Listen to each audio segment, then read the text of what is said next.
Hi there, I'm John, aka Graffiti, and I'm a 3D environment artist in the games industry. This video series shows my approach to environment art creation with the ArtStation challenge brief Beyond Human.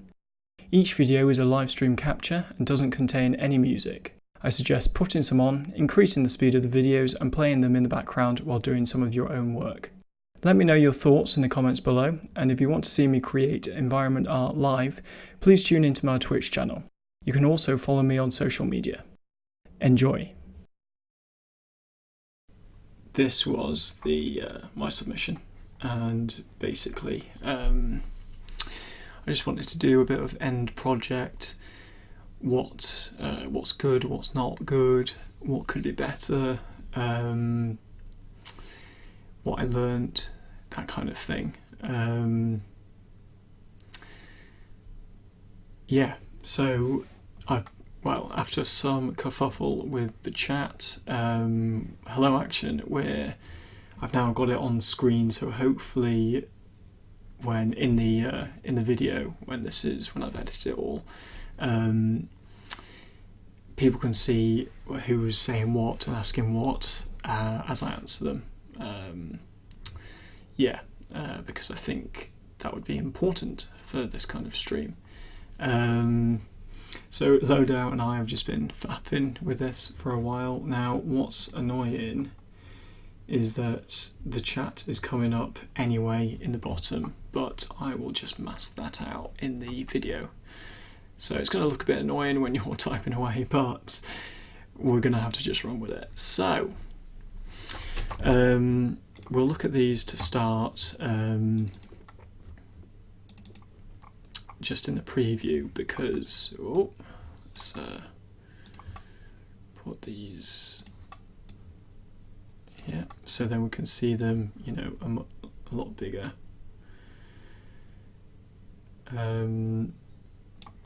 So these were my shots that I did, submitted I should say. So this was the main one, so this was the one that was based on Helio's concept.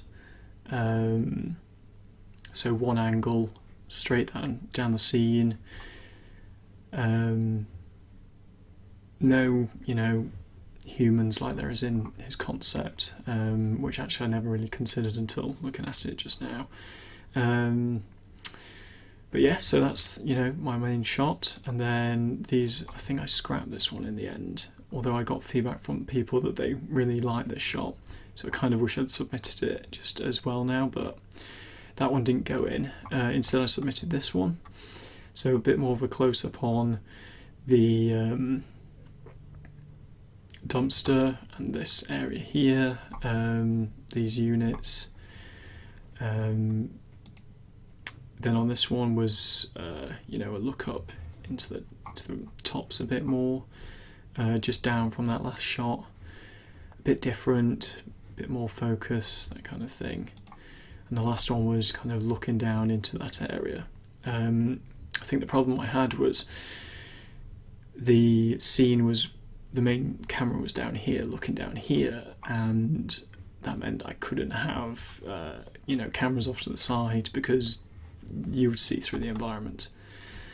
So I also submitted the assets that I use. So these are all my decals, ripped from the internet like Helio did, and then I just adapted things, made my own alphas, which I just crunched the numbers on. So that they were actually quite easy once we got our head around the how to set up the decals properly. These are all the neon signs. One thing that I did try to fix at the end, but actually it was so I've rendered this out and then went back to it, and then the lighting was fucked because I rendered some other things out with that lighting. So it's kind of like that UV tile is ridiculous, but you don't see it. It's really far in the background. So I just wanted to change it just so that it looked good in this image, but in the end I just sacked it off and thought, well, it's done, sod it. My materials I did in, so this is just rendered from UE4. basically I ran out of time. I was away at the weekend and I had limited time to do stuff. Yeah, so probably the materials don't look as good as they could be. I think I've got a directional coming in from this direction, and I've got a bounce coming from the other direction. You can see by these two specular highlights. But really at the end of the day, it's kind of, I use these materials, they exist in Unreal. They're probably not best, like, you know, presented that well, I would say. But it was push came to shove, I needed to get these, you know, as an image and submitted. And then lastly, it was my asset sheet. So it's things like all the assets I use, really. Maybe I should have included a you know, a wireframe of things, but I mean, really, all of these things are very, very primitive. Even things like the bank and the dumpster, very primitive. You'll see from my when I get the video series online, you can see that when I'm modelling these, yes, I'm matching the you know, what Helio put in his concept, but like the dumpster hasn't got any bevels on it, neither has the nap unit. I think the bank I did change because of where the light was hitting it, so I had to put, you know, a bevel on that. But essentially these are just primitive shapes with tiling textures slapped onto them. Yeah, so that's kind of where we're at. So what I thought I'd do is I thought if we bring it into Photoshop, first of all, we can compare the like my image against Helio's concept and kind of just see where we are. Maybe even write some things down, that kind of thing, and kind of start there. So, like, really, if possible, I mean, it'd be great if, like, I want to have this as a, you know, if you think something could have been better, or you're wondering how I did something, or anything like that, then just chime in. It'd be good to, you know, talk about stuff and yeah, see, like, I suppose get some critique on this as a finished piece.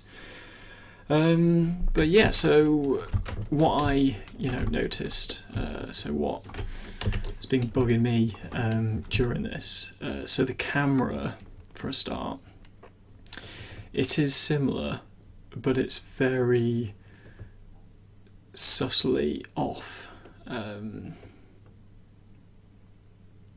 Yeah.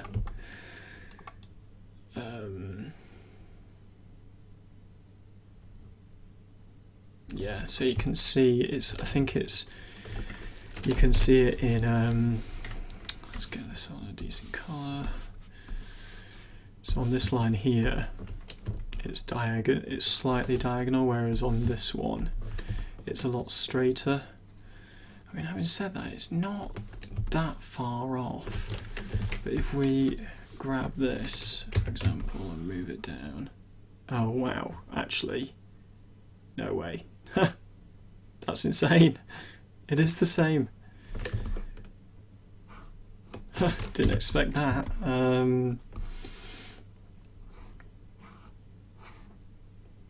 Maybe instead this corner of the building here, and it's here.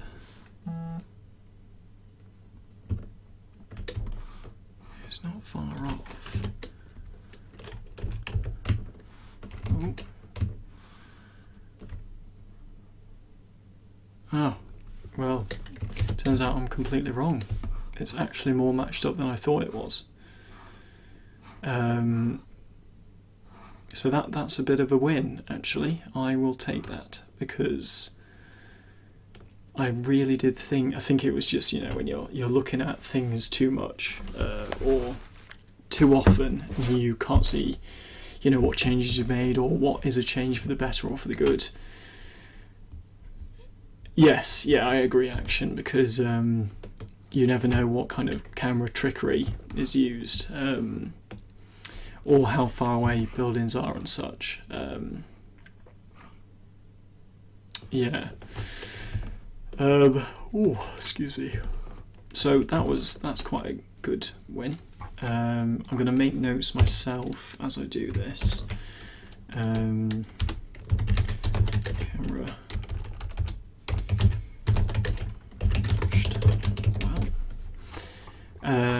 Had you considered breaking the environment walls, windows, pipes into modular pieces, or were you always intending to make them into larger chunks? You went with due to time constraints. Which parts would have approached differently given more time? Okay, so the buildings, I would have still done the same. I would have modelled them whole. When I was making them, I did break them up into modular pieces, just so that I only had to focus on one bit, get the UVs done for that one bit, and then I could just duplicate it around the rest of the building. So essentially I just made this I suppose a better area. So I made that knowing that it wasn't going to change here or here, here, and then further up. So that's kind of, I did take a modular approach to making things, but at the end of the day, I found that it was easier in the long run if I just modelled them as complete pieces and then just drop them in, rather than make all the pieces, export them out at 000 and then reconstruct them in Unreal. I think that, hey Automech, how you doing? I think that would have been easier. I mean, it would have been harder to construct it all again in the engine, and I think that would have taken not a load of time, but I ended up working, a bit more than I thought I would on this, just in the evenings, in the stream, outside of the stream, on my days off, that kind of thing. So, yeah, so sorry, I've lost my thought track then, but so I think I still would do this in the future. Now, the other thing was, I know this is a game environment. That's the premise of the challenge. So you would expect this to work as a game environment, and I think it does work as a game environment, but kind of going back to the time thing, there's not a whole lot of time to work on it unless you don't have a job, for example, or you're a student or what have you. I'm just saying that when you're working 8 hours a day and then you have to go home and then do another 6 hours on this, you kind of burn out quite quickly. So I think it would have been nice to make it more of a complete environment, a bit like Martin's, but didn't have enough time. And I think if that was the case, maybe it would have been easier to have modular parts to create kind of loads of unique buildings. But at the end of the day, it's kind of like, I'm not going to be judged on making a fully fledged environment. I think it's hard enough that you're making such a detailed environment in such a small space of time. So I think in the future, if it was more of a, we want you to submit a video of the player running around, then perhaps I would have kept to the same approach, but maybe modelled rearranged them in Modo and then just brought them in at 000. I think just keeping things in, so I know I'm very good in Modo, so I'm very fast, so for me that it would have been easier to do it that way around. I know I've kind of, I've weighed up good and bad of both, and maybe I've whittled on a little bit there, but I think be as modular as you can be, but if it's easier to just be modular and then combine everything and then export it, then just do that. I think in the future I would still do the same approach, because if this was in a game, you could break this down quite easily. So like the windows, and I know for a fact that this background area here is just a mirror on the other side. Likewise, where this there's like a concrete cross section here that I think is a bit further up. It might be here as well, but essentially these three areas are the same, and likewise down here, this section is just is repeated down here, and likewise with this section here. So I think it's kind of looking at the concept and going, well, what stands out? What do I need to do first? And let's base it from there. So that was, I would go modular and then combine them, because for the amount of time you would save, I think it's a good move. Which parts would you have approached differently given more time?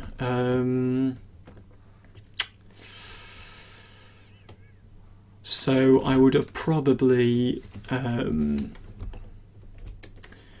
have done bakes for these assets.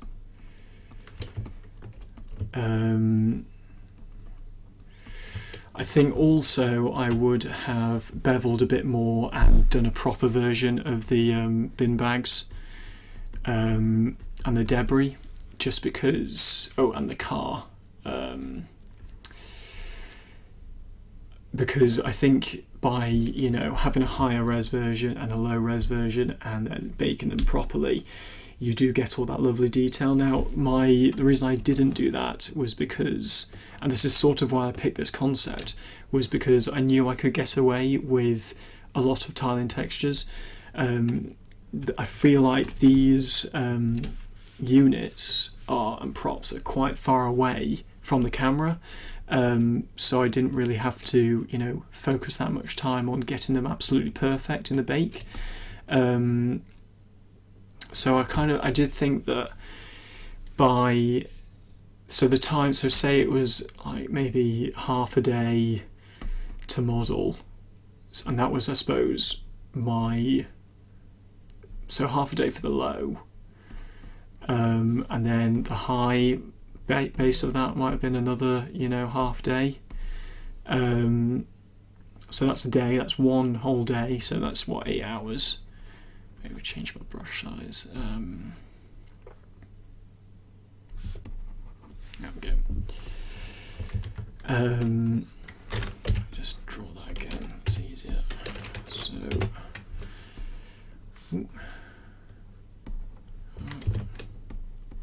so the high is 0.5, the low is 0.5, so that's 8 hours. And then you've got to bake it down, which with today's technology is quite easy, and then work on the texture. And again, you could use materials that you already had, which would save a lot of time, I suppose, but maybe applying the detail, I think it would have just been another maybe half day to get right. So that's 12 hours now, so that's 1.5 days of time. Whereas if I instead I just did, I suppose, 1, 2, 3, 4 lows, so that's 2 days time, and some of them were quicker than others, and then I just used tiling textures on them which already existed for the scene, Oh, hi Rossi, how you doing? And also anyone who's watching, feel free to get involved in the chat if you want to, ask stuff. Thanks Loadout for posting that. Really appreciate it. Right now we haven't any kind of moderation, so be as frank as you like and ask away. So I think, again, if I had more time, it would have been good to sink it into this kind of thing. I think it would have also have been good to work on the materials a bit more. So, for example, in this area here, in Helio's concept, it looks kind of quite wet, which is quite nice. You're getting like a nice little kind of specular, on this, like a nice reflection of it. And I think it's kind of, sort of, I'm getting a highlight, but it's not as powerful as the one in the concept. And I think having that kind of wetness in the scene, like a bit almost humid, might have made it feel a bit more real. And in fact, in Helios, you can kind of see there's like this wafting, steam, like it's quite a hot place, which is quite cool. So I think definitely maybe some more VFX. I know that we were looking at steam on like the I think the last production stream I did, and getting that to work, and actually it turned out to be a bit too far out of my depth, so in the end we just sacked it off in favour of having something better and not half done. But I think also with the materials, and this, like, especially I think just having just a bit more of this kind of wet approach, maybe even some a bit of like a water stain on the wall, or running water off something. I think that can really add to an environment, and make it just come together a bit more. So that would have been quite nice. I think also the ground, the actual this area, so this area here. So I think this could have been, so in Helios it's not that oh man, why is this doing this? Can I change?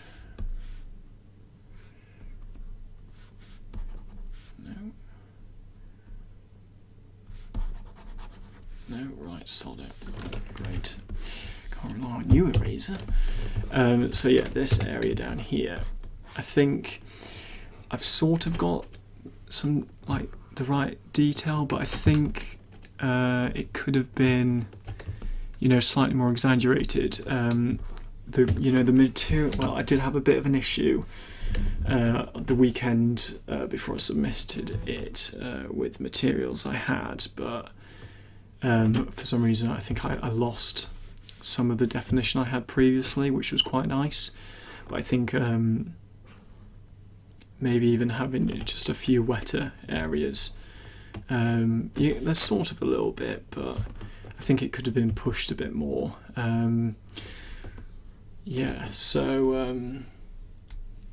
So that's why I would, if I had more time, I would have done those things. So let me just write that down.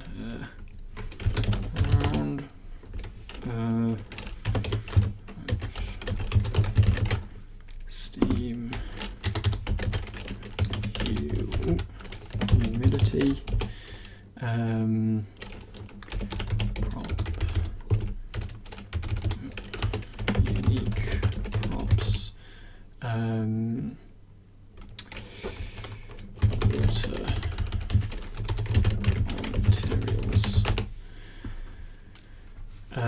Yeah, so I mean, in Helio's concept, it seems that this, I mean, for me, this area here looks quite busy, like there's quite a lot going on, and in mine, it could have maybe done with more kind of, more signage up here, or more glowing, stuff glowing, just to make it stand out a bit more.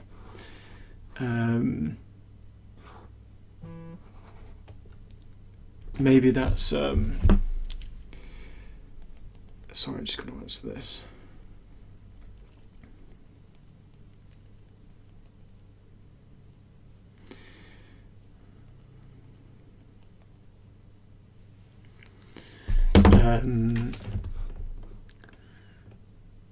Sorry, I lost my thought thread. Yes, so I think just busying up. It could be like down to the lighting, maybe. But I think that could have, looked, a bit kind of, bit busier, a bit more going on. Actually, now that we're actually talking about this, I'm actually a bit gutted that I didn't get more steam, like as an overlay in. I think that would have really helped the scene. What we should do, if people are ever working on these challenges again, we'll do a side-by-side halfway through, or at different stages, because I think it's a really, even though we've done maybe 30 minutes of this, if that, it's been very, very helpful just doing a side-by-side. Okay, so action. Are you planning to stream another environment creation in the future? Yes, so next week I will go back to my previous project, which I can just very quickly get an image of.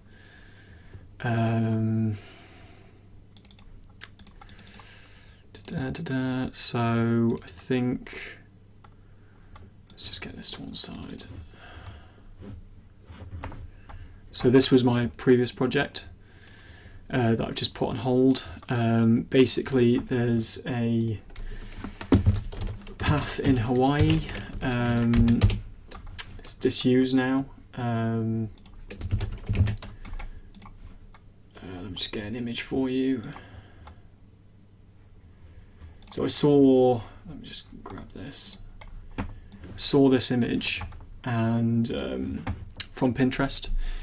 And basically I thought that's actually going to be quite an easy scene to make. It's got maybe, a couple of assets, some foliage, and heavily misted. I really wanted to do something like this where I didn't have to rely on the background so much. So this is how far I got with it, and the reason why I put it on pause to do this challenge was to really force myself to get into some lighting. I think looking back at the moment, this is what my foliage currently looks like. I don't think although I did, actually this is quite nice going back. I made this leaf in Substance Designer. And then I, assigned it onto my leaves and things, but even doing that was quite good fun. But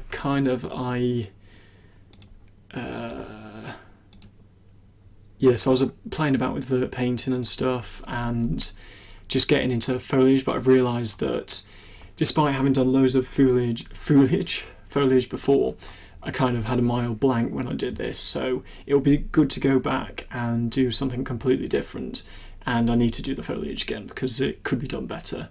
But that's what I'll be doing next week on Tuesday, going forward, and I'll probably be doing that on all the lead up to Christmas. I want to get it done by Christmas, and then I'll have two, hopefully portfolio pieces that I'll be proud of. But yeah, so that leaves Thursday this week spare, and if anyone has any requests for what they want to do or want me to look at on Thursday, then fire away. I know somebody mentioned doing some stuff in Substance Designer and getting it through to Engine, so we could do that, or we could have a look at doing a plant for the next scene, just seeing how if that works for anybody. I mean, if you want me to just crack on with the next one and so we can just keep going, then let me know. But essentially it's a free night for you guys. So if you want to if we want to look at something, or you want a lot of feedback or anything like that, then yeah, just let us know. So Rusty's Port, yeah, that's my plan. I mess around and get more familiar with some UE4 particle stuff while listening to the stream. Brilliant, yeah. So in fact, I think it was you, Rusty, and Loadout and the three of us were pioneering into VFX and UE4 in the middle of the night, which was great. But yeah, I think something to just keep you going is always good. Yeah, so I was doing streaming on before the ArtStation challenge, but I was still kind of getting into it myself, and I think I've been streaming for 1, 2, 3, 4, 5, 6. This could be like my seventh month streaming. I wouldn't call it pioneering. It felt like it, because pioneering's hard. Yeah, so I wanted to stream, so to encourage myself to do more personal work, and it's worked a charm, and it's been great, and it's actually I found it really helpful streaming and having people here, and even though I know people are working as well, it's great for finding answers out, and like you guys tell me stuff that I didn't know, and I hopefully tell you stuff that you didn't know. So I'm getting quite a kick out of it, so I'm gonna continue streaming, continue working, and continue helping people out. I just thought of another thing.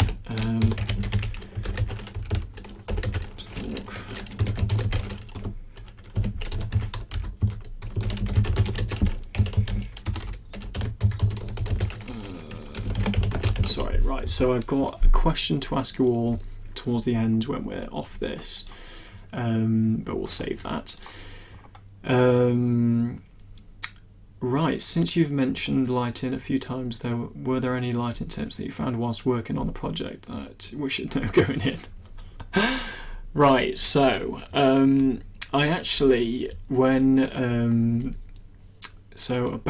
was this? It was Lisbon. Sorry. Holiday with the boys.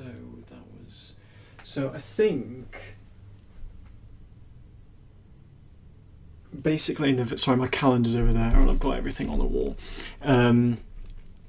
I think what happened was in the first 2 weeks I modelled through quite a lot of stuff, and then I knew I was going away for the weekend. So what I did was, and this is to do with lighting, I messaged Marika and Martin, who were also doing the scene. Their stuff that you can see on the submitted page. I asked them what they did for the lighting, and I was quite open, and I said that, to be honest, it's my weakest area, so if they had any tips, then that would be really helpful. And like in my mind, I just thought, well, I could either not ask them and not know anything, or I could ask them and they might not get back to me, or I could ask them and they could get back to me. And both of them got back to me, which was quite quickly as well. And I think both of them were, on holiday at the time. So I know I very much appreciate that. And both of them said pretty much the same thing. Kind of just look at the scene, look where the colour is, and then kind of just add in a light at a time, matched to, you know, the colour around it and what's it affecting and that kind of thing, and stick to point lights. So that's what I did. I think that makes it sound like I just dropped stuff in and it was really easy straight away. It wasn't. I still had no clue. So I think some people from the stream actually suggested what world settings to have. So I will, you know, dig that information out at some point. So it's kind of having the right setup, and then I did put in some light map importance things. I think what was also interesting was the type of light it could be, so a static, stationary and movable, and I was under the impression that you, for this kind of thing, just use movable lights. And I know that when we were first lighting, I was having a nightmare, and because it's kind of, maybe I had too many lights going on. I had maybe a directional light and a skylight and point lights and spotlights, and I had all of them, but all of them were ticked to different things. So when I baked, it was blowing the scene out, and to be honest, I just I think I might have ducked out the stream early because I was so frustrated.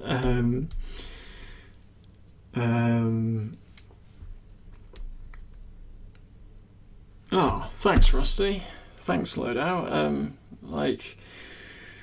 I think what's nice is that I will get back to lighting, but I think what's nice is that when I started streaming, I thought that people would just be watching and you had to perform, and there's massive things on. You have to be entertaining in order to do well in a stream. And it's kind of like, right, okay, I can kind of see where you're going, you get what you're getting at, but I kind of just want to help people out, and, you know, I want to do my own stuff as well, and that will hopefully create conversation. And I know there's the creative stuff is kind of quite new compared to the let's play stuff.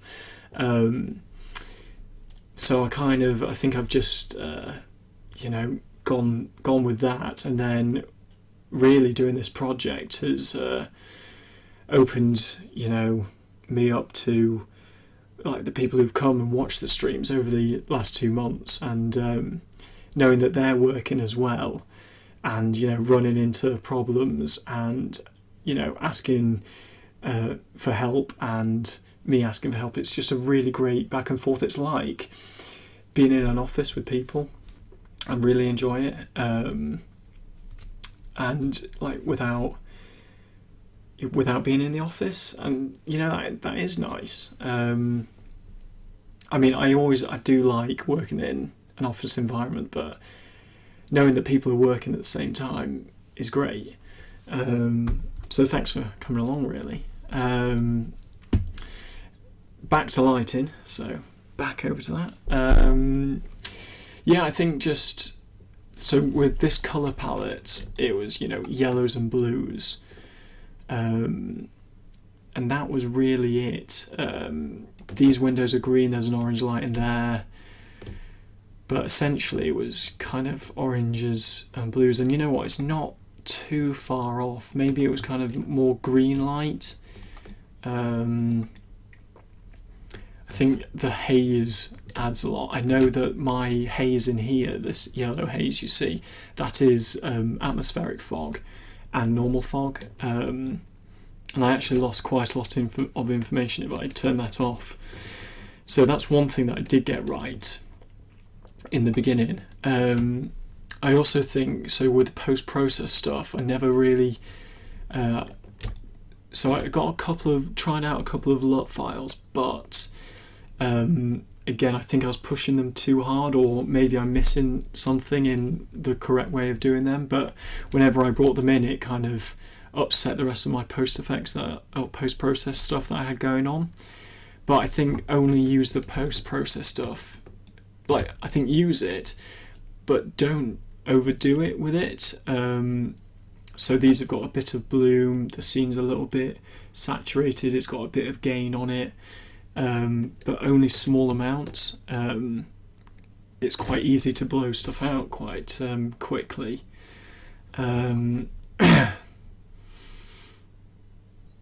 So you probably made it look good with the move balls bait, and then it added the light in from this.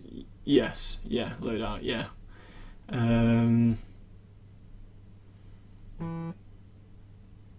Yes, yes, Action's got a very good point actually. Yeah.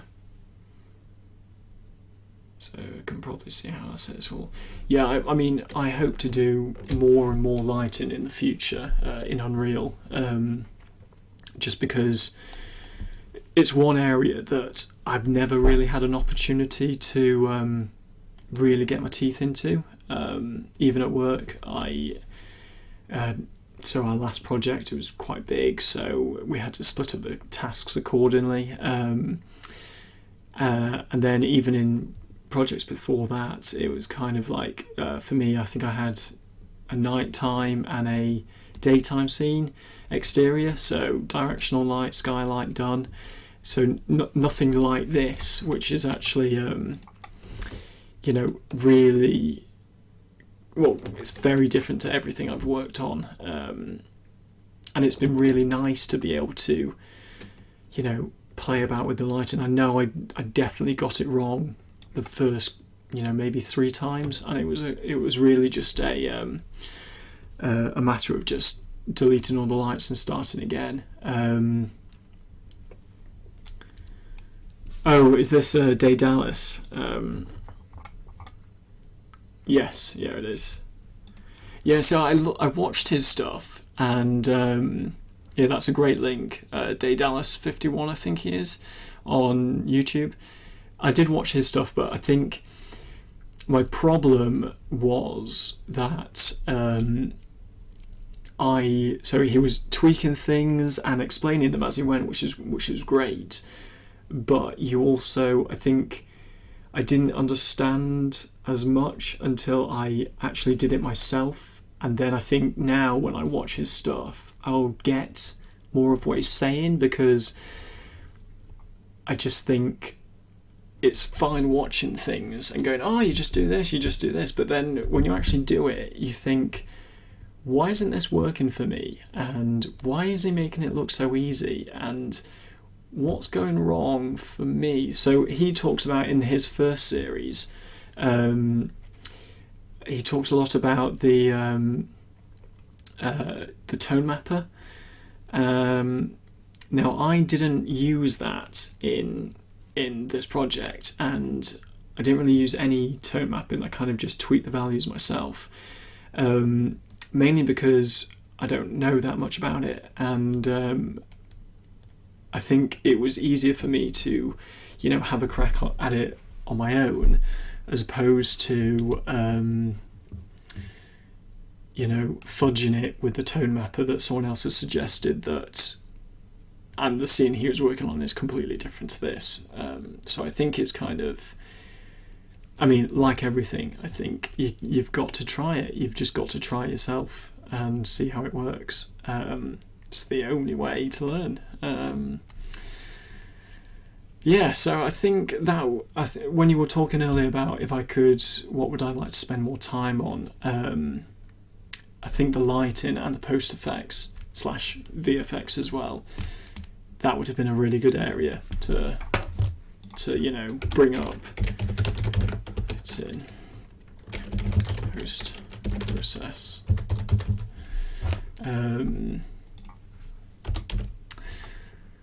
Yeah, you have to. Someone who's very quick. I prefer to just jump in and mess around with things myself. Yeah, I get that. I think half the issue is he is taking over people's scenes and reversing engineering, which creates issues. Things he wouldn't. I'd give it is to take plenty of screenshots to comparing them. Yes, to tweet while lighting. Yes, I agree. Yes, I agree with both of those comments actually. So Rusty. So whenever I was doing the lighting on this, I made sure that I could see Helio's concept somewhere on my monitors, so it meant that things got a bit crowded when I was streaming, but at least it was there. At least I could, look at them together. Because I think if you don't do that, you go really far off what you're meant to be doing. And loadout, yes, I agree, because again, it's one of those things where you're looking at these people's projects, and he's looking at them too, which is great. But then you're right; he hasn't set them up himself, so reverse engineering it hits the nail on the head there. So you're kind of looking at these people's problems and going, right, well, what should it be like? And it's actually quite amazing that you can just pick up these scenes and go, right, well, this should be like this should be like this.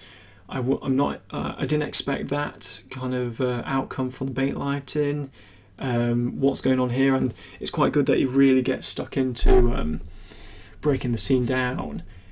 But at the same time, it's kind of like, it's nice to see. It would be nice if there was, something something good to start with. Not good, but working in the way he expects. It did make me think, actually, towards the end of this project, that it would be good to do some sort of environment, for me anyway, to do some kind of environment lighting, games lighting, online course. Maybe more of like an intermediate one, just because that would be something that I'd be able to get on board with and use in the future, because as much as it's okay doing stuff on your own, it's kind of like it's never going to be as good as sitting next to somebody for 3 months who's a lighting artist who just says, oh, maybe have a go and doing it like this, or have you tried it out like this, and or I like what you're working, have you tried this? And it would be good to kind of get a bit more information on that, because it seems like there isn't that much. There's information and there's some tutorials out there, but maybe that's just I need a mentor in lighting or something like that. So I mean, food for thought really for me.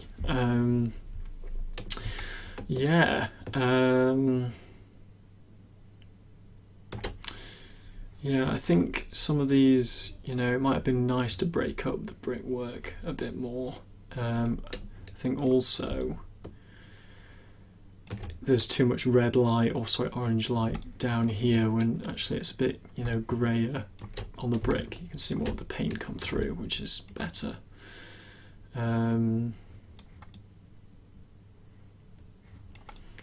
God damn it, Helio, with your awesome concept.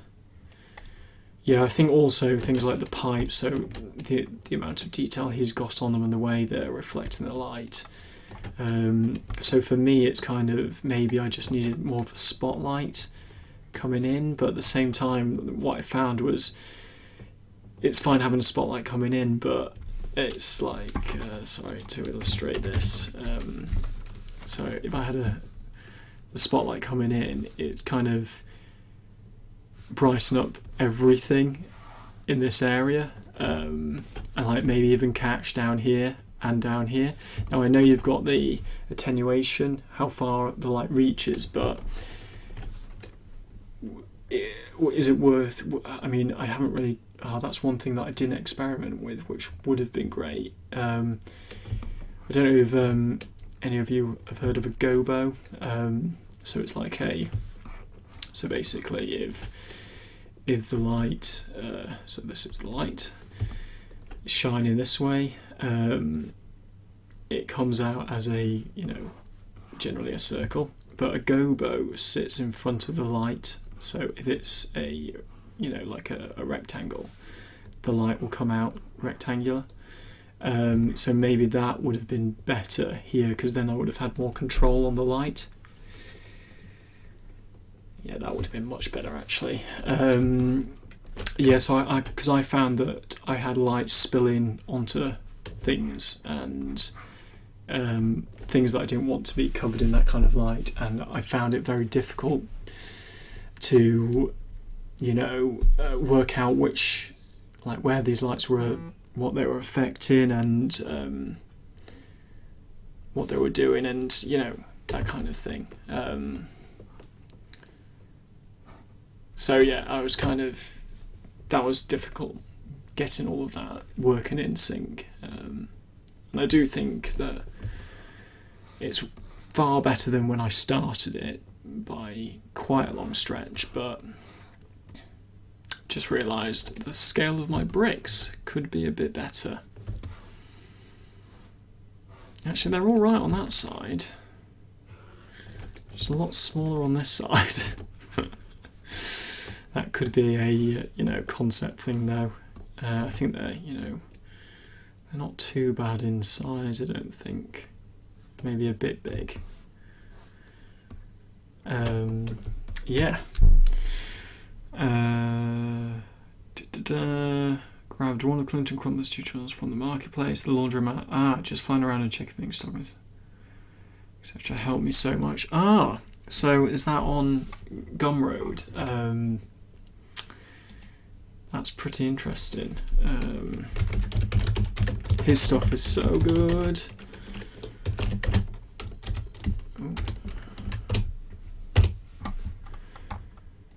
Let's have a look.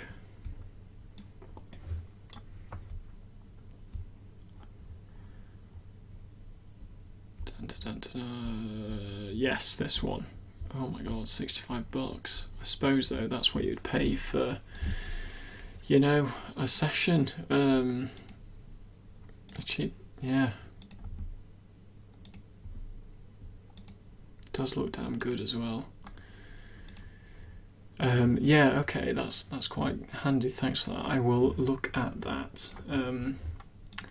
Yeah, because I think just having someone to pay to get it, but for me it was worth it. Yeah, well, that's it. I think there's quite a lot of crap on Gumroad, but sometimes there is really great stuff. And not gonna lie, it's quite good having scenes like that people can learn from, that you've made, and by all means sell them and make a little bit of money on the side, because you've put the time in. You should be able to benefit from it. I'm not gonna lie, it's something that I'd like to do in the future. Yeah, okay, so I haven't really covered what went well apart from that camera match. I think the pipes look good. I really want to do a pipes emote now. I think I've matched it up. I haven't really put my own spin on it, which might work against me. Haven't put a spin on it.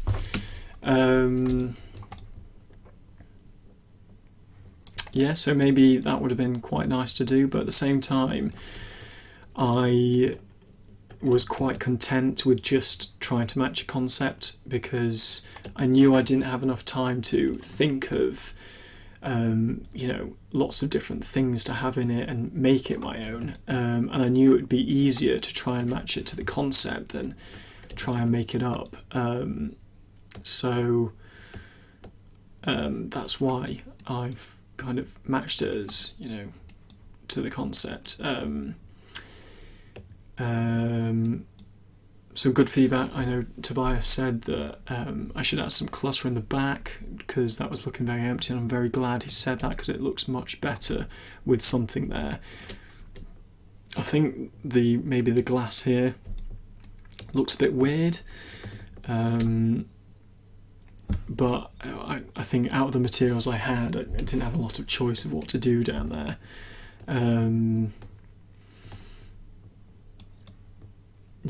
I think maybe just I'd put some extra wires in down here, even though there aren't any in the concept, just because I think it just added a bit more to the scene. I think it would have been nice to have more of that kind of stuff. Just looking at those lines, I wonder where they're coming from. Yeah, just a bit more, you know, it's a lived-in space. Here's 2 awesome links to watch, if not already. Clinton interview, and this is one-on-one with him, with your fave artist. Oh, Elder Pinto. So let's have a look. Oh yes, I have seen. Oh, and Joy Lee is in that one. Ah, okay. Or Leia? Don't know how to say her name.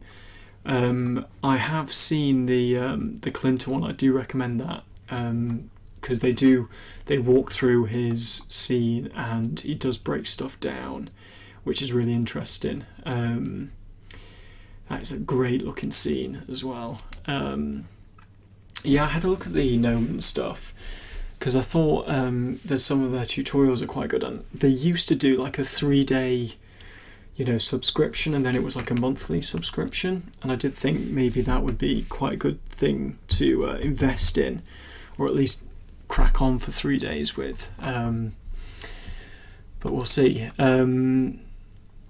Yeah, good for stuff on the modular stuff. Yes, you're right. Right, so what else was good? So I matched up all the signs in neon, which I was really. They're all curves in. What am I doing? In Modo. So I probably took a long way around to do this, but I knew if I got it from an image, it wouldn't be as good.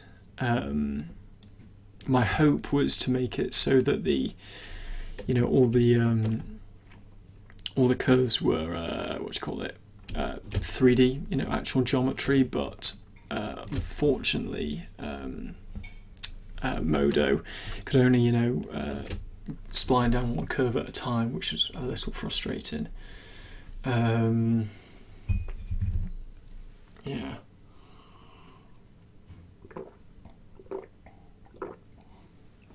Oh, that tastes like old water.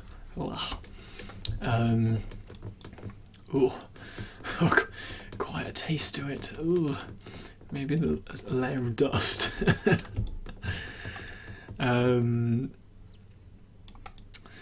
Yeah, I think some things like maybe like this air duct here is quite big in the scene. Doesn't seem as big here. But generally, I feel like it's the same place. Minus, all these effects that Helio's got on it, it's the same place, and I'm quite happy with that. Although I'm now looking at it going, so much I would change. But I think what's nice is that because this is a complete project now, with, so things have got, the decals are in place, the models have got, the right textures on, everything's laid out correctly. It would be nice to come back to this in, say, 6 months or 12 months and have another go at the lighting and just seeing what results I can get out of it. Maybe get involved with the VFX a bit more. Yeah. Sorry about the stream, everyone. It looks like it's all over the place, as per usual. Although we're up to 2,100 views. Yeah. It's quite interesting. I kind of that's for 7 months. I'm actually really happy with that. Never even thought that would be possible. That's great. I think having done the ArtStation challenge and Dynasty gave me a host and Unicorn Dev gave me a host, and they really bolstered my numbers. Excellent. Thanks to those, to both of them. So what did I Right, so I've got a list of what I learned, because I think this is quite interesting as well, because it kind of, I actually learned quite a lot doing this project. So I'll just run through them. So I hadn't really done a master material before, so I did a master material, but I also, in that I did one layer master material, I did a transparent master material, I did a one layer, another one layer decal material, master material, I did a 2-layer master, and I also did a landscape material and played about with that, but I didn't use that in the end. And I set it up with what might have been nice is if I ran through everything, but I mean we'll be doing that on streams to come, so, or I'll highlight it in the video series. So maybe put a nice little link. So the master material I thought was, one of my saving graces. I knew I'd heard of them before, hadn't utilised one yet, so I made sure that I had one, and just setting it up. So I did watch a couple of tutorials on it, but then once you've watched a couple of things, you get the hang of it, and then it's just a matter of trying things and seeing what the output's like. So what really helped on this project with the master materials was, yes, making material instances, not that we were running around, not that it was an actual game, but being able to include sliders in some of the channels, to give you crunch the input map a bit more, and doing it on the fly in the engine, as opposed to thinking, it should be rougher or it should be smoother, going back to substance, changing it slightly, exporting it, bringing it back in. I've moved it too far this one way, it needs to go back a bit, repeating the process. For this project, time was against me from the start, so being able to tweak the values within the software and seeing the instant results was really, really useful. Can't really emphasize that enough. It's really opened my world to what can be achieved, and I think what would have been nice is if I could have got more into doing material functions. I didn't do very many of them, and I think that would have added kind of that extra layer of detail on everything if I had that. So I could have done like a wetness material function, and know that would go on to layer 2 or layer 3 of the shader, and you just plug it in and it works. But unfortunately, I just didn't have enough time to look at that. Russ's put, master materials are shit hot. I had been making separate materials for every object, and what a difference a shader building using. Yes, what a difference. Because I think the other thing is that because you're instancing, you've already put in the inputs, and you just drag in the new inputs, and you're done. You're done already. It's the speed that it introduces to the workflow, which is incredible. I was talking to someone at work about it, and it was just like, what? But why would you not just send the roughness back to substance paint? I was like, just try it and then let me know what you think. Still waiting to hear back. So did the master material, did a decal shader, I did a transparent shader, I did 1 and 2 layer shaders. I think on my landscape material, I wanted it so that I think I did a 3-layer shader for it, but it ended up a bit too complicated for my needs, so I just scrapped it. And in the end, the surface on the ground in this image is just a 2-layer shader, and it hasn't even got the correct, I want to say correct, input maps. So what I mean by that is, so on layer 1 I think it's just cracked asphalt, but on layer 2 I'm using a like a painted steel diffuse. I'm using a like a really strong, I think maybe the cracked normal asphalt, to get all these bits that you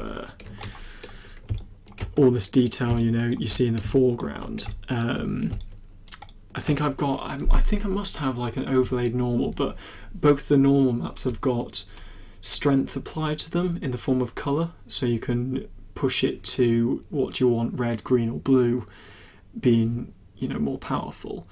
And then I think it's just got any old maybe like a greasy steel roughness map pushed into it as well. And it's kind of that when you have a setup, you're not constricted to or confined to just using, I can only use these textures. It's a bit like in Designer or in Painter when you use like a material that says like steel machinery or something like that,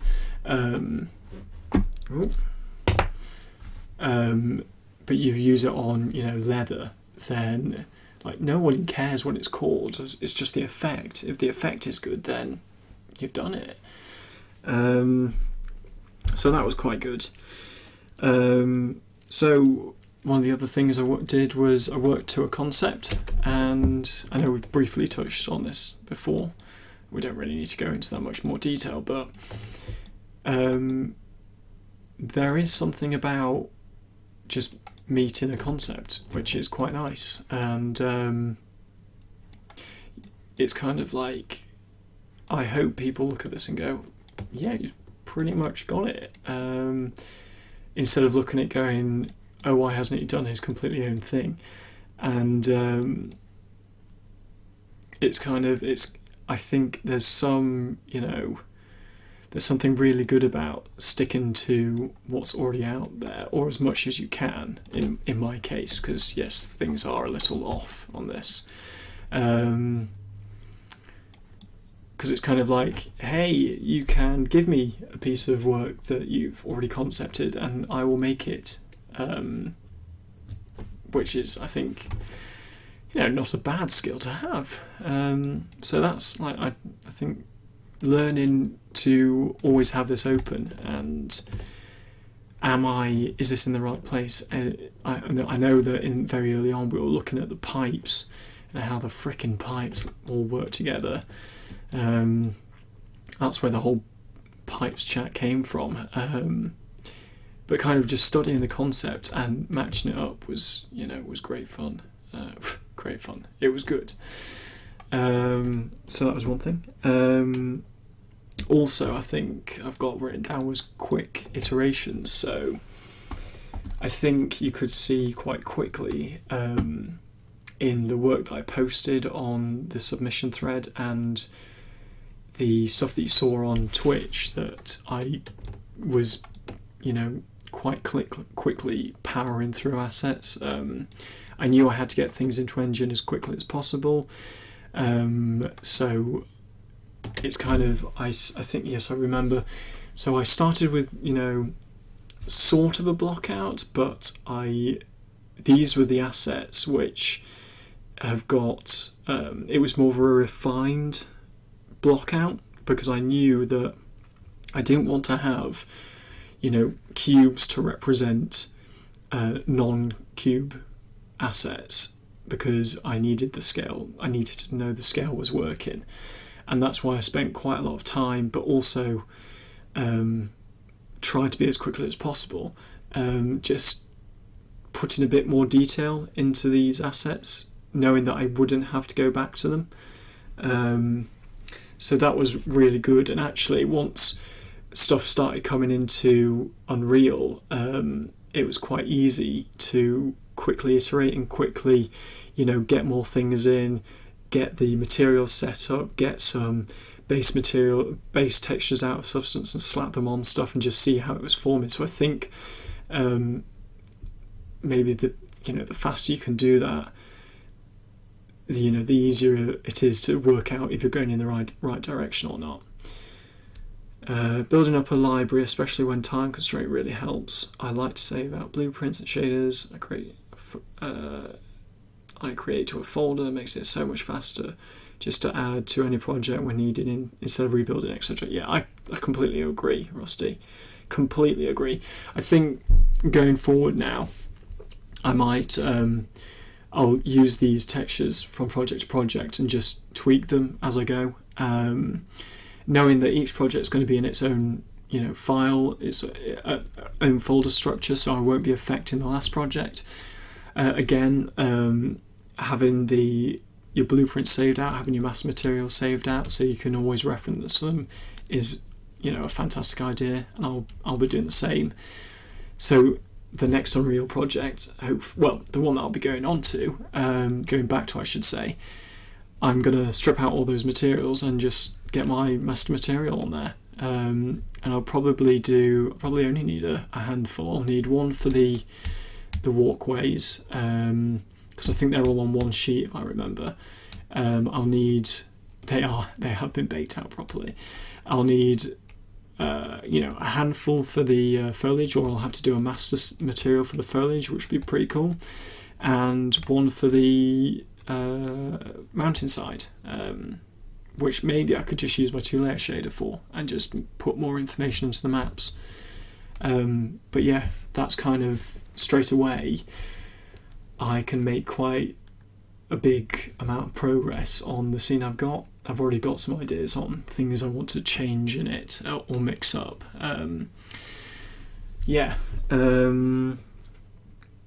So my next one's just UE4 scene setup, which we've just covered. So yeah, getting stuff in ASAP, refining it early on, and then just slapping, try and get things out as quickly as you can.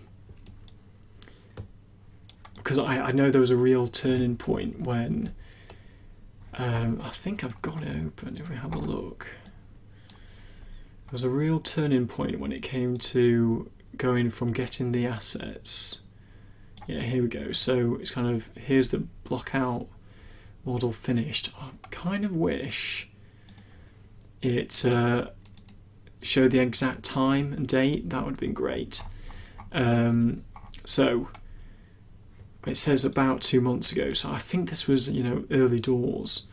But even going from grey box to getting these materials, I mean, some of these aren't even my final ones, just slapped on.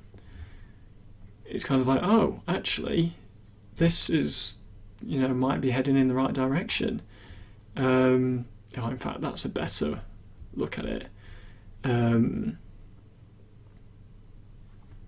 I think the boost that it gives you going from a grey box to that grey box in the scene, and with all the texture, some textures applied to it and working, and then wow, that was the first lighting I did.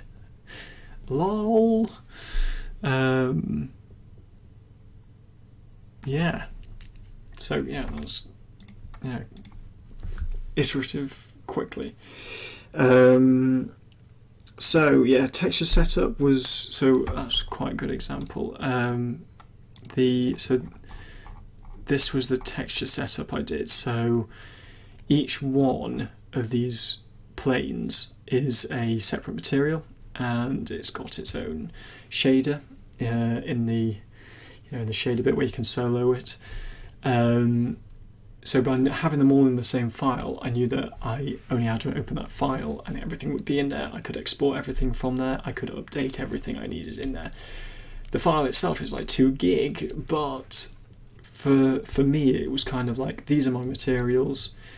I only need to, I only did maybe a very fast first pass and then a slightly longer, but not by much, second pass, and And I think I only really did that once I started lighting, just because some of the materials just weren't holding up that well.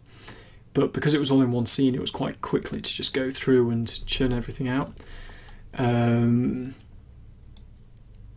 Yeah, from the first lighting to what it became. So that to that. Sorry, just cover the chat slightly, but that's how it started and that's how it ended. Yeah, so that was. So the texture setter was, I recommend doing it in this way if you've only got, a handful of textures. So then one of my things I learnt was lighting, which we touched on earlier. So just getting stuck into this was great, really great. I'm really glad that I did this challenge just so that I could have a go at lighting and the post-effect stuff. One thing I haven't really got my head around, I could be doing it wrong, was I have got reflection capture points in this scene, and I did update my captures, but I have a feeling that in Dave Dallas's, in his first project that he does something called, is it distance fields or distance capture fields or something on the meshes, on the actual meshes, and I don't like. I need to go back and watch them really, because I think there's some reflection here, but it's very minor. I mean, it could just be not working, and maybe that would help brighten the pipes up and what have you. Because there's a tiny amount happening. Sorry, let me just go in here. Whoa, cancel. So there's a tiny bit here, which is reflecting this bit. But all of this. Oh shit! It would help if I took my notepad. All of this should be more reflective, and even the ground should be a bit more reflective in the puddles, and maybe even on this thing as well, because there is a lot of metal, and I think I'm not sure if the captures I did, if I was doing them right. But again, I had a go at it. I've also got on this list post effects, which again we talked about. So the neon sign generation was interesting, and it's kind of so the signs and the wires went down the same creation route. So like I said before, I used curves on the signs. So my original intention was to spline tubes down them. Mesh distance fields is there for AO with dynamic.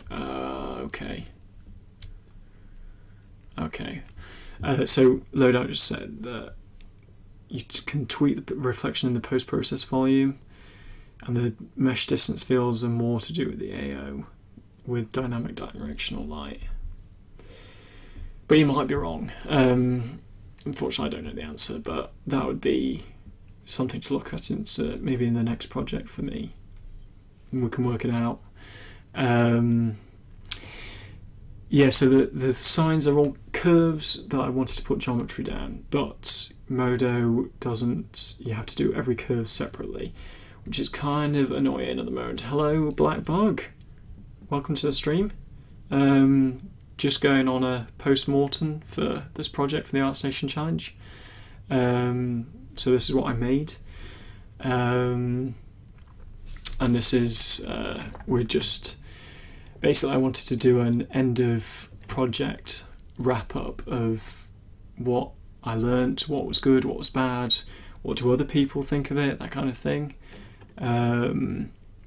So this was, the bottom image is Helio's concept that I used, and the top image is what I was able to produce in the time frame. I don't know if you know much about the ArtStation challenge, but it was kind of it was called Beyond Human. So what happens to like what's happening in the future beyond humanity, or what could happen. And it was 2 months of I think maybe it was 2 months for concepting, 2 months for production. So it's good for 2D and 3D people, and they have different streams to go in, different areas I should say. So there's a character one, an environment one, a map painting one, that kind of thing.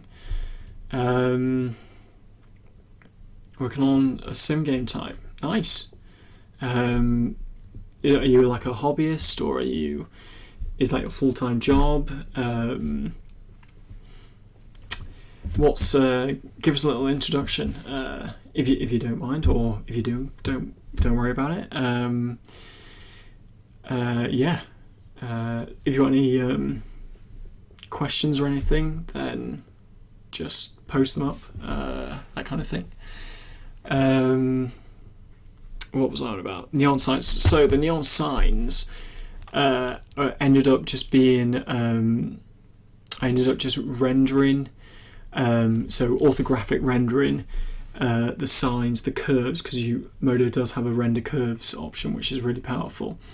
So I ended up rendering the curves onto a 4K image, and using that as an alpha on planes in the engine. So that's how I got around it. Now, I did know that render curves existed before going down the spline route, but I wanted to see if the spline route would, be successful. Bit gutted that there isn't, a spline down all curves option in Modo, but it did work when I was doing the wires. So the wires are done in the same way, it's just a curve, and I already had the girders in place, so that was really good, and I did just lots of little curves. Did this spline tool down the curve, and then I think these ones here are the same ones here, and then I just did like a lower loop in one here.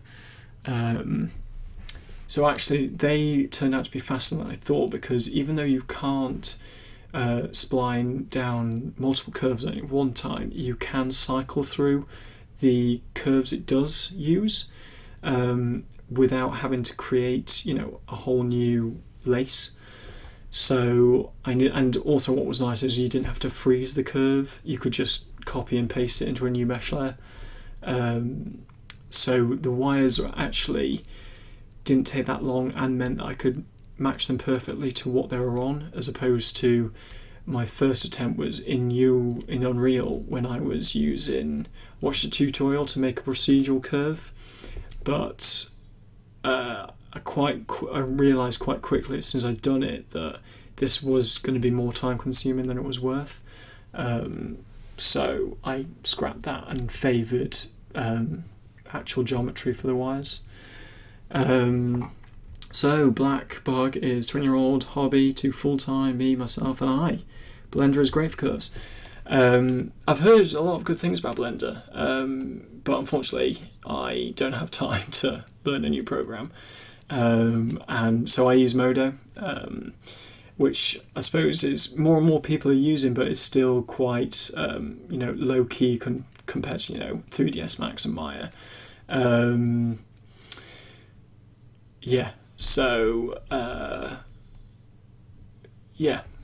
It's kind of, I think a lot of programs do the same thing but in different ways, but as far as starting out is concerned, then Blender is probably one of your better options, I would say, because it's free and quite powerful now. Cool. 20-year-old hobby to full-time, brilliant. So are you more of a programmer, or are you more of an artist, or more technical, or how are you finding it? Do you want to go into games as a career, etc, etc? So neon mesh, wire mesh. So the light in UVs. Now this is something that I've definitely learnt. What was his name? Paul, who commented on one of my last submissions updates, was talking, like, gave a really good breakdown of where the how to get the lighting UVs to come in correctly in the mesh. Now, unfortunately, the button that he said, the accept changes button, I couldn't find in Unreal, on my Unreal. So I just ran into the same issue I had before, in that I had I unticked the box to auto-generate UVs, and it still came in with the generated UVs, and it didn't put my UVs that I'd made in an additional slot. It just overrode them. So that's one thing I really learned was, when you're first starting the project, on each mesh, make sure you tick off auto-generate lighting UVs, because for me, I could not, unless I re-imported everything and repositioned everything, it wasn't going to happen. And that was really frustrating at the end, because I might have lost some lighting UV clarity that would have helped the scene just a little bit more. So that's one thing I definitely recommend to turn off when you're importing stuff. Blackbug is an old school graphic designer. I stay freelance local with most free tools. Brill. Yeah, ace. I love graphic design at school.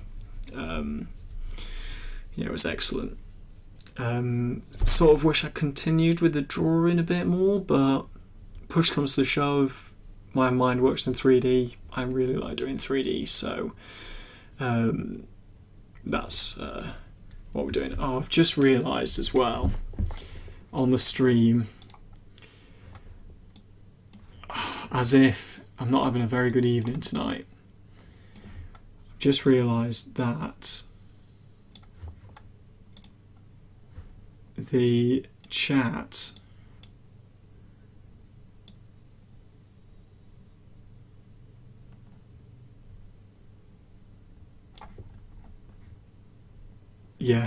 sorry that I'm not having a great evening with this.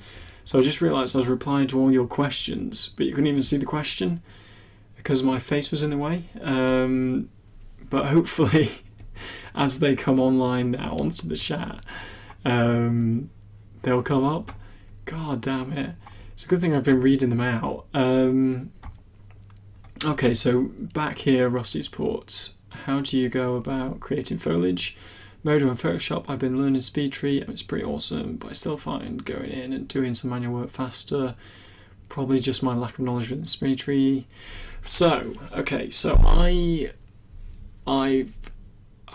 don't think I've only opened SpeedTree once or twice in my whole career, but it is like an industry standard tool now, and a lot of studios use it, and I do think if you have access to it, you should use it for the best results. Now, for the plugin for Unreal, I know it's like $20 a month, and I don't know if I want to pay that yet. I think I'd rather have a go at a demo first and really, do a scene which has got trees in it, has got shrubbery in it, has got, mid-sized trees, has got grass and weeds and that kind of thing, and really kind of see what you can get out of it. But that might just be, a focus stream for a month in itself, which would be, great to do. Focus stream. Sorry, before I forget, SpeedTree. Just making notes for myself off screen. So, yes, I would say if you've got access to SpeedTree, then give it a go in that. So what I do, and to be honest, I need to kind of get back to basics on this, because Tree LT, Tree Light, that's it. Oh, I think I've had a look at that. but I haven't, played with it. So with foliage, it's right. So if you're doing boards,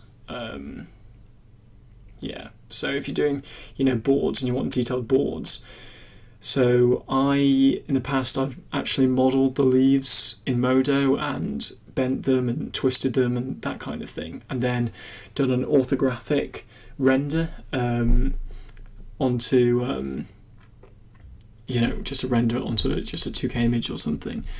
Likewise, I've modelled them all in Modo, and when you model all the leaves, you can have a variety of leaves and UV them at that stage, and then once you've UV'd them, you can add like a colour texture to them, so that when you go, if you drag that, say, into ZBrush for additional sculpting, you get a colour map for free, in the fact that all the meshes have got UVs, providing you don't, merge them, merge subtools, all that kind of thing, or dynamesh it. I think maybe Subtools keeps them, but if you dynamesh it, those are long gone. But you shouldn't need to, because there should be enough geometry in them already. But it means that you don't have to spend time working on each leaf individually. So for branches, I think that's a really good technique. I think the other thing is to really pay attention to the shape of what you're trying to create. So I see a lot of 3D models of trees which have just got branches shoehorned in any old angle, and it goes straight from big thick branch to like a board. Sorry, let me just illustrate this. So it's kind of like, so people have their tree, right, with the big thick branches, like so, worst tree ever. But then it goes straight to the branch boards, but it just looks so weird, because you're just getting a layer up of 2D planes with tiny little branches on them, whereas you have to remember to thin the branches out the further you get away from the trunk, and then have your branch boards, because that way you'll get a much better shape to the tree. Yes, you'll have more geometry, but people won't look at it and go, that is a naff looking tree, or that looks like a tree that's in a game, as opposed to, hey, that tree looks like a tree to me. So that's what I'd say for that. I think another thing is to remember that you can get away with boards more than you think. So if you're doing a bush, for example, so in the pictures I was showing earlier, I actually modelled the bushes, and they're very primitive. They're tubes with planes on them, very high res for what they need to be. But it wasn't until I went into looking at the weeds along the floor that I remembered how powerful they can be. So I think it's better to have a high-res model for, maybe several variations of bush shape, and then just render them all, and maybe sculpt them a bit in ZBrush, bake them all out onto a sheet, and then just use boards and create the bush that way. So I'm thinking of, what we might do on Thursday actually is I might try that out, because we won't have to sink that much time into it, because I really want to do something that will take 2 to 3 hours, and I think experimenting with that would be quite interesting. So yeah, that's how I do it. With trees and foliage, etc., it really helps to collect a lot of reference and also learn about trees and the different species and how they grow. Just curious on how you tackle them from the pics of that whole picture. Yeah, so we'll go through it in the near future, because I need to get back into it myself, that kind of thing. I find sometimes it's hard because you want to make foliage that comes from that place in real life, but then when you start Googling images of the type of fauna they have, sometimes I find it quite difficult to actually find what I'm looking for, and I actually end up, going back to the original image and looking at the leaf on that and just going from there instead of going for the actual fauna thing, the one in the area. 13 people are here apparently. Who'd have thought, eh? Lots of lurkers, always good. So I think generally we've covered, well, unless anyone else has got any questions, we've covered kind of what was good about that's what I was going to say. So I think, and this is probably one of the more important things about doing this project, so having a deadline was really good. So I do recommend, so this is my second ArtStation challenge, and I think the first one I did might have been one of the first ones, and I had really no idea what I was doing because I was working to my own concept and it was just a bit of a minefield. Whereas I think the structure that they've taken now is far better. So you can pick, they encourage you to pick something from the from one of the concepts that someone has produced in the previous section of the competition.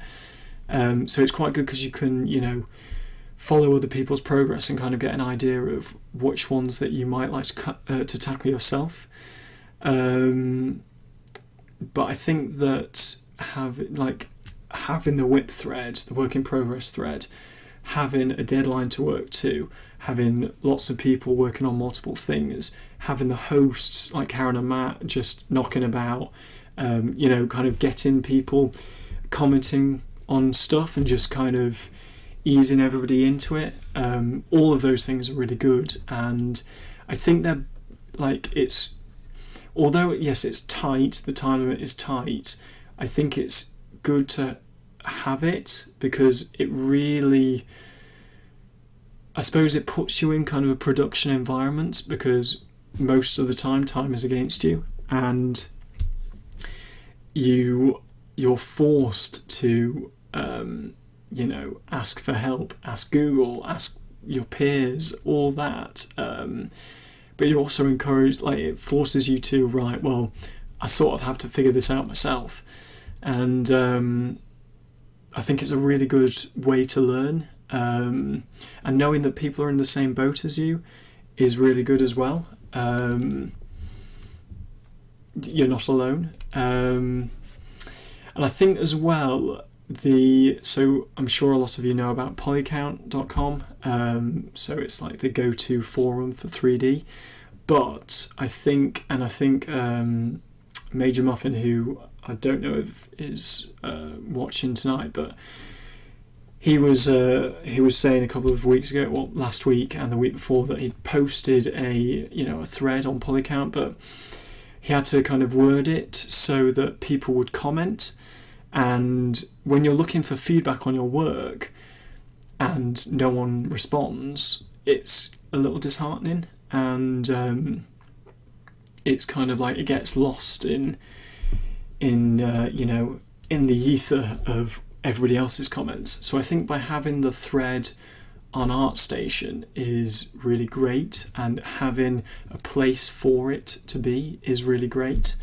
And I think it makes it, by having a section just for the people working on it, I think it's really good for, you are focused on what you're doing, but it's very easy to see how other people are doing and what kind of things they're doing, and they might post up how they did things, which might help in turn help you.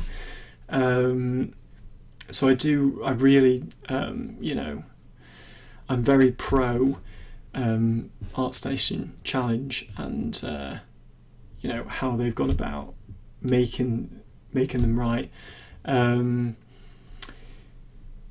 yeah, I would say that's a really good thing.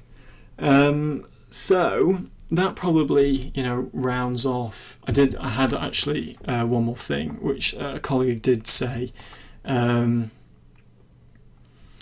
Yes, this top image. Hello, Matt Season, and yes, this is the UE4 image, the top image in Photoshop. And then what I was trying to do was match it to the bottom image, which is Helio's concept. Just spent the stream just discussing, what I would have done better, or what I've done different, or what I've learned, that kind of thing. So if you've got any questions yourself, just fire away. Have you seen this? Let's have a look. Is this Martin's? Yeah, oh yeah, Martin's. Yeah, so Martin did the same concept. So I've been following his progress throughout.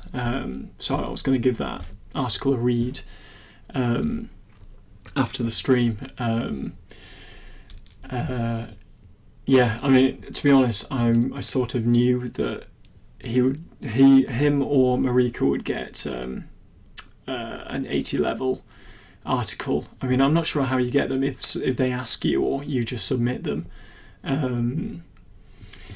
Who knows? But yeah, I was watching Martin's progress throughout, so that was pretty cool. It says that he's a student. Yeah, I mean, I agree, Loadout. Yeah. So Twitch fix things. What do you mean Twitch fix things? Yeah, and Loadout. Yeah, I do completely agree, because being a student, working in, not working, but being a student and having time to put into this, and at this current time as well, when you've got substances like software like Unreal, like Unity, like CryEngine, like Substance Designer and Painter, the tools have really come on a lot in the last few years, and there's less faffing and more arting, or more creating, and if you've got the time, then you can really push it. Now, I'm not taking anything away from what Martin did. I think he's done some really great work, but I was burning the candle at both ends. I have a full-time job, and I was doing this on my evenings off, and I also was on holiday a few times because it was over the summer. So this is kind of how far I got in the time I had, and it's not a million miles away from where I wanted it. What I saw in the concept and what I was able to deliver. Angels just said they just fixed a video loading issue for some viewers. All I was getting was a black screen area. Oh, well, that's good to know that that you couldn't watch it, because I have no idea about these errors.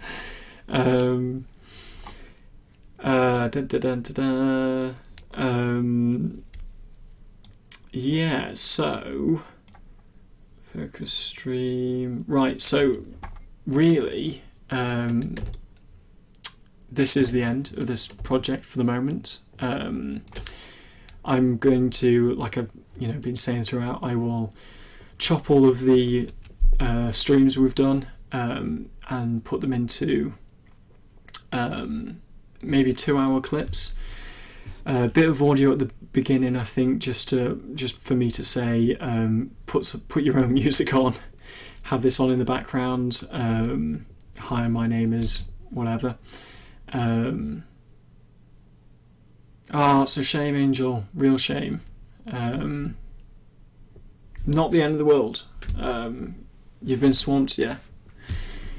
Like you had a good go, and that project's. In fact, Loadout was saying that he was going to carry on with his, because he ran out of time as well. So if you want to, if you manage to, if you want to keep going, but I plan on finishing the concept. Yeah, great. Yeah, do that. And if you want, just as always, put them in the Discord or let's do some crit sessions, because I mean I'm going to ease off the accelerator, the 3D accelerator for a bit. So no more 6-hour streams. I really need to chill out a bit. So I'm going to be doing 2 to 3 hour streams. So if people want critique, we can mark out a whole section of the stream for that. Maybe get that as a regular thing. But yeah, I mean, it's a shame you couldn't finish it, but that's life sometimes, and it's good that you still want to do it. Yeah, I was a bit short. Yes, do that. I have lost my thought thread. So I was going to get this into a video series, and I will let everyone know when I've done it, and I will put this as a portfolio piece on my profile at some point. Might do that on Sunday, actually. Because this week, I might do it tomorrow. I don't know, we'll see. I'm kind of waiting for Martin's and Marika's to go down the wall a bit so that everyone's not swamped by the same scene. But at the same time, everyone's probably a bit sick of seeing this scene. So I will do that at some point. I will get this video series up and link that on my portfolio, and I'll link it in the Discord as well. But yeah, this wraps up the project. So it's been up and down, but really happy with what I produced in the end, and couldn't really have done it, like I said in my submission, without the people who came for the stream. So thanks to you guys for being here too. It's been really beneficial for me. It's been really, really helpful. So I'm going to end it there, but before I go, I have got a question for you guys. Thanks, Matt. Thanks. So I'm doing a talk in October where am I doing it? I want to say at the University of Stoke or the University of Stafford. I'll just have a look, hold on, because that's quite useful. Bear with me. It is at Staffordshire University.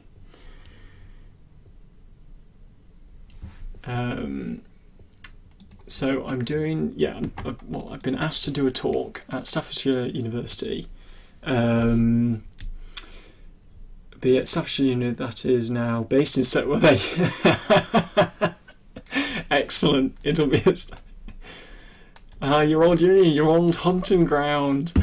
So I've been asked to do a talk, and my talk is going to be on it's titled "How to Hit the Ground Running." Now it's going to be a talk about starting out in the industry, maybe getting in, and the first 3 to 6 months, first year, let's say, something like that.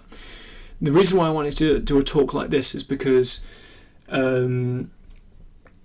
it's kind of, if you know these things going in, you're probably going to be you're going to kind of practice them more a bit before you go in. Now, I'm not saying it's like there are specific things, but you're going to know kind of who to talk to or about certain things or that kind of thing. I need to iron it out, but essentially, is there anything that you guys have learned or wish you'd known going in into a job, or projects that you've done, like things like this challenge, for example? Is there anything that you wish someone had told you about before going in. Now I know that there's like a Q&A at the end of my talk, but I just thought it might be quite nice to hear everybody else's, thoughts on it. If you can't think of anything now, then the talk's not until October, so I've got bags of time to, get the notes together, so we can talk about it in the Discord. Hard me to choose a different career. Oh, no way! But you enjoy it? Is that the main thing? Maybe? Don't give out ideas freely. Well, you say that. It's kind of... I enjoy doing... I do enjoy, helping people out, and in my previous job, we had a lot of work experience people through the door, and it was quite good, taking them from not knowing how to use our system to getting really good results within 2 weeks. Something new I knew very little going into studio was version control and how it affects working with the team. To say you do not professional. I don't know what you mean, Black Bug. Version control. Cool. Teaching is different. I suppose I see what you mean. I think it's more pointing people in the right direction, or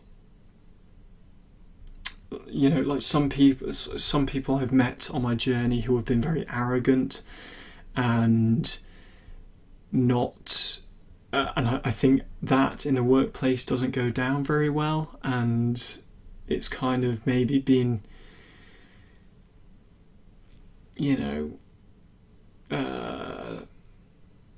I don't know, being a bit more human and stuff. So 33k in debt, student finance, an expensive piece of paper, skill and knowledge that, outside of the art industry, but still enjoy it. It's stagnant, you want to get more than an artist. Well, I think it's like supply and demand, and there was an interesting...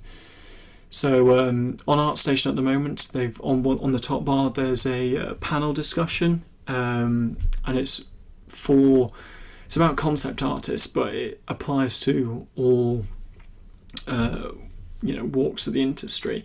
But I think it is about supply and demand, and I think it's also new roles are being created. So 10 years ago, you probably 10 years ago, 2007, maybe you would have only just started having lighting artists 10 years ago, I would have thought, because before then everything was still what was it, PS3 360 time, and we were only just getting into normal maps and that kind of thing. PBR didn't really exist, and it's kind of a lot of people can model, a lot of people can texture, but can you do them really well? If you can do them really well, then you won't have a problem. If you're doing, say, lighting, for example, then a lot of studios are looking for lighting at the moment. It's not a supply, it's an attitude and a bad one. I think it just depends. So, like with Angel was saying, if you're at university now, you do get a ton of debt for, I would say, probably not what's being taught, as well. I think it really depends on where, like for me, it worked out really well because I did a year, and that's basically what got me into 3D, that 1 year. And I worked my ass off for it, and I'm sure a lot of people worked really hard themselves, but it also came down to what you're being taught. So I was in an environment where we could, fail a lot, it was fine. It kind of failing a lot was hammered into us, and being criticised a lot was hammered into us. Whereas I think your normal BA, which is more popular across universities nowadays, is being taught by people who have industry experience from like many years ago, and I think you can learn more through resources online than you can maybe in university now for this area. But then the great thing about university is it's an experience and it gives you time. But unless you know that what you're learning is, top knowledge, is it a good investment of time? But then at the same time, you don't know that until you get there. So it's a massive catch-22 situation. All you can do is hammer on in your spare time. And unfortunately, with this career, you can't just. It's not like with say accounting. I mean, I'm not an accountant, so I don't really know. But you pass an exam and you're in. That's it. You don't have to retake it unless you fail it, and you can go to firm after firm and do accounting. For us, it's kind of like, right, I need to pick up this software, I need to get proficient in it, I need to work out what's the best way of making these assets, what's the best way of lighting this, what's the best way of doing all the texturing, and then you give it 5 years and everything's updated again and you have to start from scratch. Sorry, this is moving quite quickly now. I was looking at the start of the year. Oh, before they jacked it up. Brilliant. Yeah, that is the cost of cheap. Yeah, I went to uni when it was cheap as well, and it's kind of like, well, that's a sign of my age, I suppose. But I would say university was great for the connections I made there within the industry, the life experience, and a good intro. But it's the rest I've learned off my own back. I would agree as well that there's a lot online. Both have their merits, but university experience is only work 9 months experience in any field. You have to weigh it up if it's the best choice for you, but I still chat to people I met there who are within the industry. Yeah, exactly. So friends I met there, they're all across the world now. They're not in my industry, but still, keep in touch with them. We still meet up every year. What else was I going to say? So I think so university experience is only worth 9 months experience in any field. Now, it depends on the career, on the degree. So you couldn't have that in art. I tell her connections all the time. I think it's well, in your case, Black Book, then that works really well for your daughter because you've already done the groundwork. I think for some degrees, so like, completely different to ours, medicine, you have to go to university to learn that. And they learn by being there in the field all the time. Being in hospitals. I think with us, it's a bit different just because of the amount of resources available. And I think even by being on Polycount or being on by being involved in ArtStation, I got there eventually. It's you can pick up contacts through that. But she wants to be an art teacher. So for example, she wants to be an art teacher. Automod checking over my message. I've no idea, Rusty. Nothing's come up. You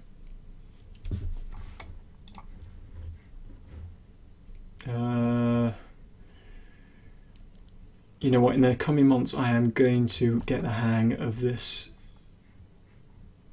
damn how to stream properly, I should say. No, nothing's come up on the chat, Rusty, or in my bot.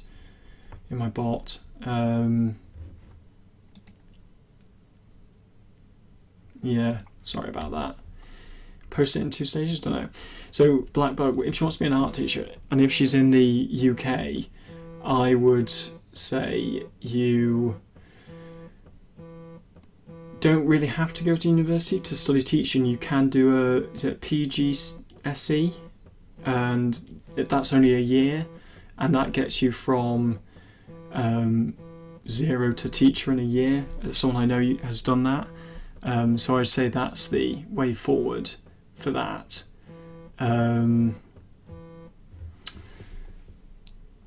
Yeah, but I think really it would be down to never mind.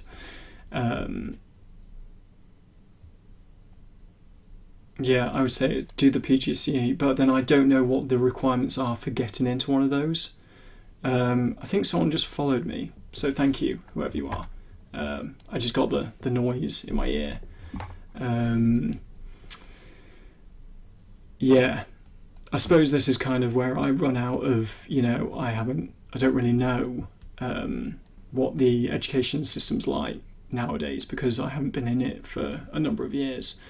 But that's kind of why I want to do these talks and, go into universities and share what I know so that I can get more of a feel for it. And then hopefully by doing that, that will inspire my streams a bit more, so that, again, it's kind of people I meet know where to come if they want some information on how to do a certain thing, and can, hopefully that would inspire them to, do more stuff in the time they have at university. Yeah, I think I've rambled on by accident there. Yeah. But anyway, I'm probably going to wrap it up there for the stream tonight, because we've discussed what I wanted to discuss about, the project, and it's been good answering questions about it, and actually working out, taking a step back and going, well, actually, how close or how far off was I from the concept? So, yeah, really glad good ramble. So I'm just glad that we've had a bit of a different stream, and had the opportunity to discuss stuff. And I think it'd be good to keep doing these kind of things in the future. Yeah, so if you've got a Blackbug, we've got a I'll sort this out at some point. We've got a Discord if you're interested, if you're where we do put occasionally talk on there, put critiques up there, that kind of thing. You did come in at the end, unfortunately, but obviously Twitch will keep it, as you know, for a bit. So yes, I think having this kind of format for a Twitch every so often is really great. Thanks Major. I think it's really come out well. Yeah, so Major, I know you've just come in, and Blackbug, I don't know if you were here, but I'm streaming again on Thursday at 8, maybe for 2 or 3 hours, but it's completely open. I haven't really got a plan yet.